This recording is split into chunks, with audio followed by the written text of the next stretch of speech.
Take our lead, let's help you make your mark. Our goal is your satisfaction. Let us show you the way. Turn on the supply line to the gas fireplace. Light a match or butane candle lighter and hold it near the burner in the fireplace. Pull the match or light away when the burner lights. You can adjust the flame height by turning the gas key.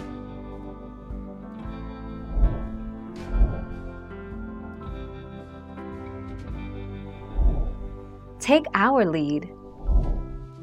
Most gas fireplaces have a standing pilot light, which is a small flame that burns even when you aren't using your fireplace.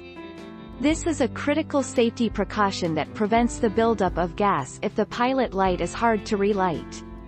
Locate the gas control dial. Just above it, you should see a red or black button.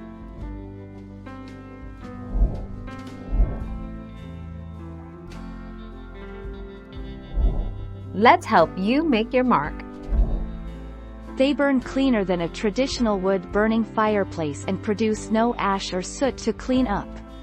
Although many gas fireplaces have a knob or igniter switch to light the fire, some older gas fireplaces units have a metal key that is inserted into a keyhole which turns on the gas flow to start the fire.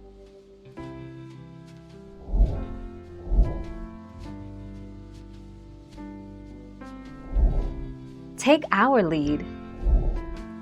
If gas is coming out of the pilot but it still won't light, the spark igniter could be the problem. Aline says to look for and clear out any debris between the igniter and thermocouple. 4. The pilot lighting, but not staying lit, indicates that the thermocouple is worn out, Worthen says. Thank you for watching. Please subscribe and hit the bell notification.